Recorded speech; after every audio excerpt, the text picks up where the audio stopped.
This is a Fox News special report. Special coverage of Robert Mueller, the special counsel, his findings being released by the Attorney General William Barr to Congress. We're expecting at least a few pages of those top-line findings. I'm Ed Henry in New York with Dana Perino. And I'm going to pause you there because Jake Gibson, who's our producer at the Justice Department, I believe we have him on the phone. And Jake, are you there? I am here. So the report, the letter just came out, the Barr letter to Congress. It is 4 pages. I'm going to read it to you if that's okay.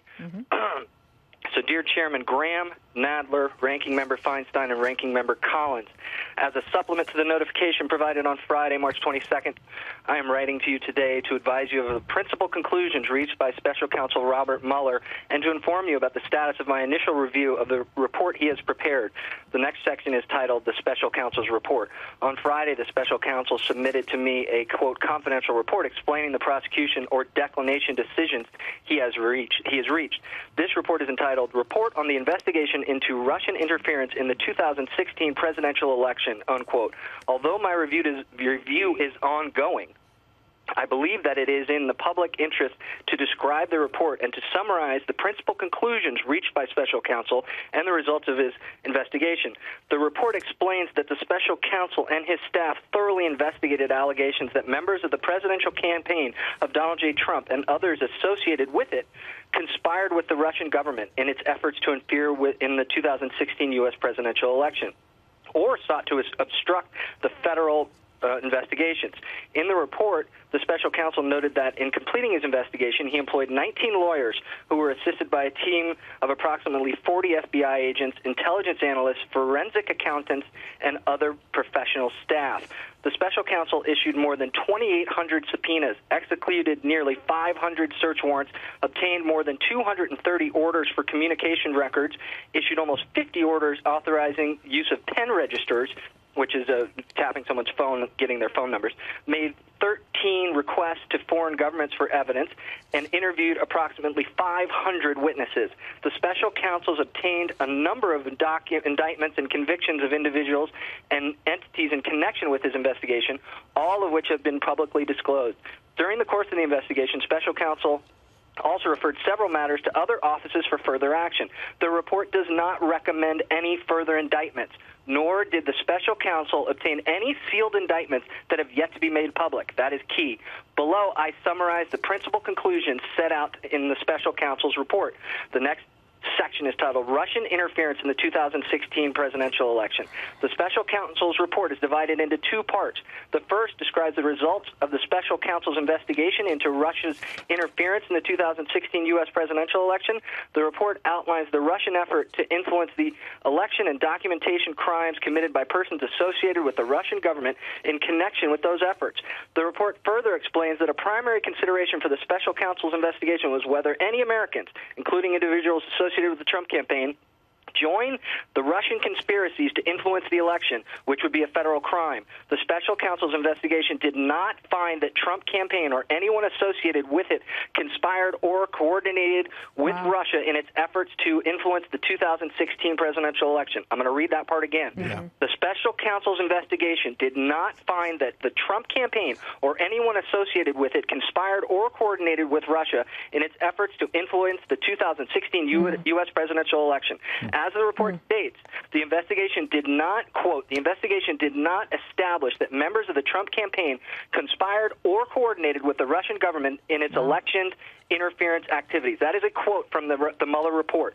The investigation did not establish that members of the Trump campaign conspired or coordinated with the Russian government in its election interference activities. This goes on. The special counsel's investigation determined that there were 2 main Russian efforts to influence the 2016 election. The first involved attempts by a Russian organization, the Internet Research Agency, to conduct disinformation and social media operations in the United States to sow social discord, eventually with the aim of interfering with the election. As noted above, the special counsel did not find any U.S. person or Trump campaign official or associate conspired or knowingly coordinated with the IRA in its efforts. Although the special counsel brought criminal charges against a number of Russian nationals and entities in connection with these activities, The second element involved in the Russian government's effort to conduct computer hacking operations designed to gather and disseminate information to influence the election. The special counsel found that the Russian government actors successfully hacked into computers and obtained emails from persons affiliated with the Clinton campaign and the Democratic Party organizations, and publicly disseminated those emails through various intermediaries, including WikiLeaks.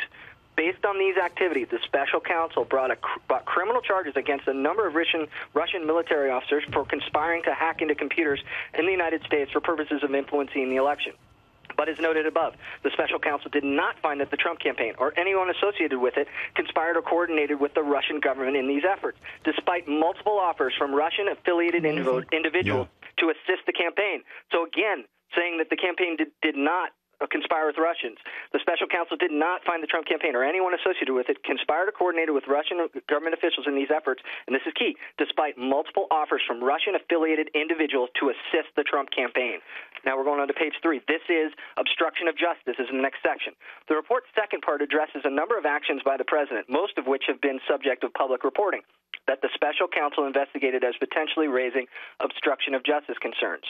After making, quote, a thorough factual investigation, unquote, into these matters, the special counsel considered whether to evaluate the conduct under department standards governing prosecution and declination decisions, but ultimately determined not to make a traditional prosecutorial judgment.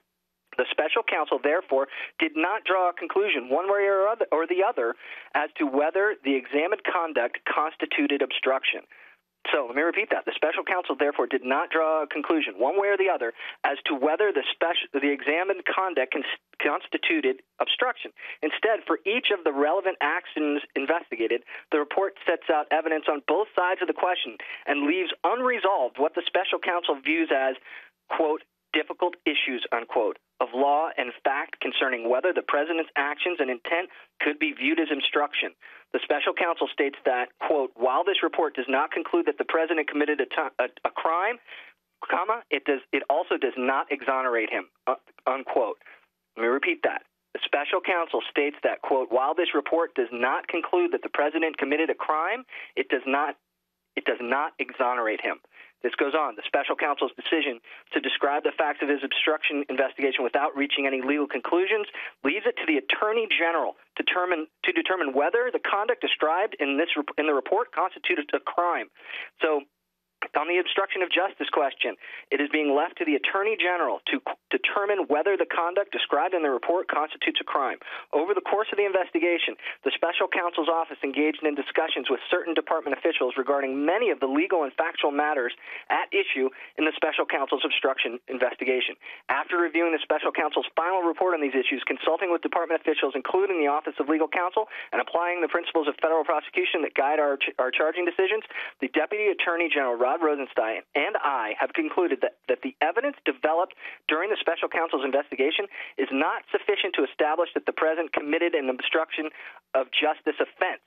Our determination was made without regard to and not based on the constitutional considerations that surround the indictment and criminal prosecution of a sitting president. So the next part here seems to be that the Attorney General and the Deputy Attorney General have concluded that the evidence developed during the special counsel's investigation is not sufficient to establish that the president committed an obstruction of justice offense.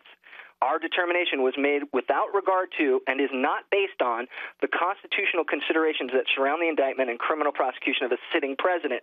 In making this determination, we noted that the special counsel recognized that, quote, the evidence does not establish that the president was involved in an underlying crime related to Russian election interference, unquote, and that, while not determinative, the absence of such evidence bears upon the president's intent with respect to obstruction. Generally speaking, to obtain and sustain an obstruction conviction, the government would need to prove beyond a reasonable doubt that a person acting with corrupt intent engaged in obstructive conduct with a sufficient nexus to a pending or contemplated proceeding.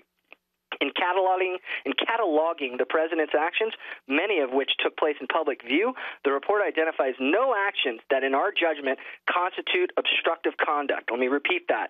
In cataloging the president's actions, many of which took place in public view, the report identifies no actions, in our judgment, that constitute obstructive conduct. and had a nexus to a pending or contemplated proceeding, and were done with corrupt intent, each of which, under the Department's principles of federal prosecution, guiding charging decisions, would need to be proven beyond a reasonable doubt to establish an obstruction of justice offense. Okay, we're at the last part here, so bear with me. Status of the Department's review. In relevant regulations, the relevant regulations contemplate that the special counsel's report will be a confidential report to the Attorney General. As I've previously stated, however, I am mindful of the public's interest in this matter. For that reason, my goal and intent is to release as much of the special counsel's report as I can, consistent with applicable law, regulations, department policies. Based on my discussions with the special counsel and initial review, it is apparent that the report contains material that is or could be subject to the federal rule of criminal procedure, which imposes restrictions on the use and disclosure of information relating to matters occurring before a grand jury. Generally, that limits the disclosure of certain grand jury information in a criminal investigation and prosecution. This restriction protects the integrity of grand jury proceedings and ensures that the unique and invaluable investigative powers of a grand jury are used strictly for their intent. Given these restrictions, the schedule for processing the report depends in part on how quickly the department can identify the material that by law cannot be made public. I have requested the assistance of the special counsel in identifying all the information contained in the report as quickly as possible. Separately, I must also identify any information that could impact other ongoing matters, including those that the special counsel has referred to other offices. As soon as that process is complete, I will be in a position to move forward expeditiously in determining what can be released in light of applicable law, regulations, etc. The very end here is, he says, as I observed in my initial notification, the special counsel regulations provide that, quote, the Attorney General may determine that the public release of, unquote, notifications to your respective committees, quote, would be in the public interest. I have so determined, and I will disclose this letter to the public after delivering it to you. That is the letter in its entirety. If you have some quick questions, I'm happy to answer. Otherwise, I'm going to run out and give this to Molly Henneberg, and we can get more on the air. Okay, Jake Gibson, we want to commend you. An outstanding job getting us the news so quickly.